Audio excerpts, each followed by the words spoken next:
आज के प्रेस वार्ता में आए हुए सभी पत्रकार बंधु का हार्दिक अभिनंदन और स्वागत है। आज का मुख्य प्रेस वार्ता आयोजित इसलिए की गई है कि आप लोगों ने देखा होगा कि नगर परिषद में व्याप्त भ्रष्टाचार को लेकर के आजसू पार्टी और हमारे जितने साथी लोग हैं पिछले कई वर्षों से करोड़ों करोड़ रुपए की राशि का यहाँ भ्रष्टाचार चरम पर रहा है। और खासकर अब ये दीपक शर्मा का आरोप नहीं रहा है। यहाँ पर देखेंगे कि गढ़वा के डीसी जब एसडीओ को जांच करने के लिए दिए तो एसडीओ का जांच रिपोर्ट भी सामने आ गया है। वह जांच रिपोर्ट में यहाँ के कार्यपालक पदाधिकारी भ्रष्टाचार में संलिप्त हैं, यह उस जांच रिपोर्ट में सत्यापित हो चुका है। आप जैसे देख लें, कैसर हिंद के जमीन पर बनी जो 84 दुकानें हैं उनमें इनकी भ्रष्टाचार में संलिप्तता उस जांच रिपोर्ट में है। दूसरा आप देखेंगे दांडरो नदी में जो कचरा है उस पर भी एनजीटी के पास मेरा मामला चल रहा है। आप उससे बड़ा भ्रष्टाचार देख लेंगे, सोनपुरवा जो राम बांध की तालाब है उसमें 1 करोड़ 22 लाख के लागत से सौंदर्यीकरण होना था। आज वह गढ़वा का जुहू चौपाटी होता, लेकिन सोनपुरवा तालाब का भविष्य कार्यपालक पदाधिकारी ने उसको बर्बाद करके रख दिया। आप डिटेल में जाएंगे तो उसमें 1 करोड़ से अधिक राशि का इन लोग बंदरबाट किया है।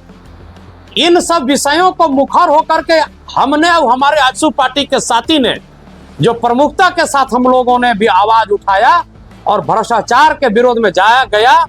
जांच रिपोर्ट भी सामने आई है। अब दीपक शर्मा ने जांच रिपोर्ट कह रही है कि भ्रष्टाचार में संलिप्तता यहाँ के कार्यपालक पदाधिकारी सुशील कुमार का 110% रहा है। और जब ये रिपोर्ट दिनेश कुमार यादव जी जो पूर्व के उपायुक्त थे, उसके बाद अन्नय कुमार मित्तल जी यहाँ उपायुक्त हुए, सारा जांच रिपोर्ट जब अन्नय जी के साथ उनके डेस्क पर बैठे, टेबल पर बैठे, ये सारी चर्चाएं हुई। चर्चा के बाद भी उन्होंने कहा और माना कि नहीं, ये वाकई में भ्रष्टाचार का मुद्दा बहुत बड़ा विषय है। उन्होंने अपने पदाधिकारियों को निर्देश दिया कि सुशील कुमार कार्यपालक पदाधिकारी के विरोध में प्रपत्र गठित करने का निर्देशित किया। और आपको चैनल के माध्यम से गढ़वा के जनता को मैं बताना चाहता हूं कि प्रपत्र गठित करने के निर्देश ही नहीं, वो प्रक्रिया में चल पड़ा है। 2-3 टेबल क्रॉस कर चुका है, पार हो चुका है, पूरा का पूरा सत्यापित। उसके बावजूद भी अन्य कई लोगों का बयान जो दर्ज किया गया है, मैं उन पदाधिकारियों का चाहे उन वर्करों का नाम लेना नहीं चाहूंगा, क्योंकि उस ऑन रिकॉर्ड में हमने देखा है, वह ऑन रिकॉर्ड में सत्यापित भी करता है कि ये भ्रष्टाचारी व्यक्ति उसमें शामिल हैं। अब देखिए, एक भ्रष्टाचारी पदाधिकारी को आज 2.5 महीना से इसको बचाने के लिए उप समाहर्ता के पास फाइल पड़ा हुआ है। कितना दिन? 2.5 महीना से। अपर समाहर्ता, माफ करेंगे, अपर समाहर्ता एसिक महोदय के यहाँ 2.5 महीने से आप वहां पर फाइल पड़ा हुआ है। दुर्भाग्य देख लीजिए, जो भ्रष्टाचार में आकंठ में डूबा हुआ व्यक्ति है, जिला प्रशासन उसे बचाने का भरपूर प्रयास कर रही है। दूसरी तरफ आप गढ़वा जिला में देखेंगे, चाहे मनरेगा का कर्मी हो, चाहे अभी देखे होंगे खरौंदी में चावल दाल में वहां पर हल्दी ज्यादा पड़ गया, 24 घंटा में प्रपत्र गठित कर करके उसको सस्पेंड करने का काम इसी जिला प्रशासन ने किया है। मैं पूछना चाहता हूं कि ये 2.5 महीना से प्रपत्र का गठित होने का जो प्रक्रिया बाधित पड़ा है, आखिर क्यों पड़ा है?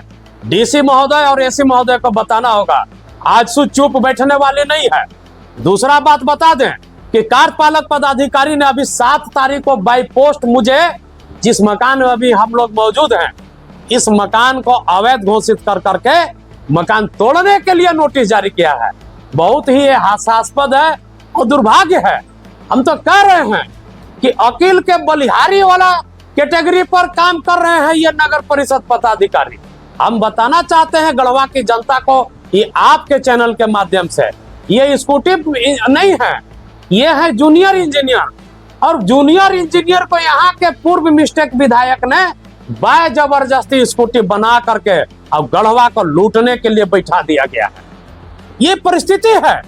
नहीं तो कार्रवाई अब तक से 24 घंटे में प्रपत्र गठित कर करके इनको सस्पेंड कर देना चाहिए था। इतना ही नहीं, प्रपत्र कब गठित होगा कि नहीं होगा ये तो मैं नहीं जानता। ये जो नोटिस मकान तोड़ने के लिए जो जारी किया गया है, मैं गढ़वा के जनता से भी ये कहना चाहता हूं कि ये दीपक शर्मा का अकेला लड़ाई नहीं है, और दीपक शर्मा जब चाहेगा तब इस लड़ाई को छोड़ देगा, हम शांतिपूर्वक रहेंगे। लेकिन हमारे खून में ये चीज नहीं है, हम संघर्ष करना जानते हैं और संघर्ष का उपज है। आजसू पार्टी संघर्ष का ही उपज है। पूरे झारखंड को पूरा आंदोलन कर करके अलग राज्य लेने का काम किया।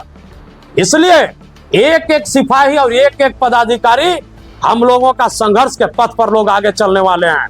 हम स्वीकार करते हैं, सहज स्वीकार करते हैं कार्यपालक पदाधिकारी महोदय का जो नोटिस आया, हम बिल्कुल स्वीकार है मुझे। संघर्ष के पथ पर ऐसी ऐसी जो विपत्ति है ना आते रहेगी, सहज स्वीकार है। मकान तोड़ने की बात है, दीपक शर्मा तैयार है, 24 घंटा तैयार है। जब मर्जी हो कार्यपालक पदाधिकारी महोदय आप तोड़ लीजिए, बेझिझक तोड़ लीजिए, दीपक शर्मा एक शब्द नहीं बोलेगा। लेकिन इस भारत के संविधान पर और भारत के कानून पर मुझे पक्का और पूर्ण विश्वास है कि न्याय मिलेगा, और भ्रष्टाचार जो गढ़वा में आकंठ में गढ़वा को डुबा करके इस कार्यपालक पदाधिकारी ने रखा है, वो यहां से समाप्त कर करके हम लोग दम लेंगे। ये लड़ाई जो है, ये लड़ाई केवल यहां तक नहीं है। और मैंने कहा ना कि हमें व्यक्ति विशेष से कोई लड़ाई नहीं है। गढ़वा के जनता को जिस तरह से लूटा जा रहा है, भ्रष्टाचार के विरुद्ध लड़ाई है हमारा लड़ाई। आप देखेंगे कि अभी हाईकोर्ट में भी चल रहा है इनके विरुद्ध। अभी 29 तारीख को 29 जुलाई को लोकायुक्त के मामले में भी हम लोग वहां दायर कर चुके हैं, और आवेदन ईडी को भी अभी हम लोगों ने भेज चुका है। ये प्रक्रिया चल रहा है, आप तोड़ लीजिए। अगर मकान तोड़ने के बाद दीपक शर्मा को क्या करिएगा? आपके पास कुछ नहीं है, बिल्कुल कुछ नहीं है, ठेंगा है आपके पास। लेकिन जिस तरीके से आपने गढ़वा के जनता को लूटने का काम किया, यह आंदोलन निरंतर जारी रहेगा, हर परिस्थिति में जारी रहेगा, और हर परिस्थिति से हम लड़ने के लिए एकदम 24 घंटा तैयार हैं। पूरा टीम हमारा तैयार है। इसलिए आप इन नोटिस से हमको डरा नहीं सकते हैं, झुका नहीं सकते हैं। ये कभी डरने वाला दीपक शर्मा नहीं है, और मैं जानता था, पूर्व से ही जानता था कि लड़ाई है, और इस लड़ाई में हर कोई आगे नहीं आता है। एक बात और गंभीर विषय हम बताना चाहते हैं कि आज पूरे गढ़वा जिला में मुद्दा जो है ना बिल्कुल गौन हो चुका है। कोई नेता आगे नहीं आना चाहता है, कोई प्रतिनिधि नहीं आगे आना चाहता है, चाहे वो सांसद हो, विधायक हो, चाहे प्रतिद्वंदी दूसरे नंबर पर हो, तीसरे नंबर पर हो, 8वें नंबर पर हो, कोई मुद्दा नहीं उठाता है। ये बड़ा विषय है, कोई बड़ा विषय के लिए कोई विरोध करने के लिए किसी में हिम्मत नहीं है, जज्बा नहीं है। हम तो कहते हैं कि मैं मरने के लिए भी तैयार हूं। अरे मरना जीवन में एक बार है, एक बार के अलावा कोई मरेगा क्या? दोबारा कोई मरता है? अरे आज मरना है, चाहे 4 साल के बाद मरना है, लेकिन यह संघर्ष जारी रहेगा। सर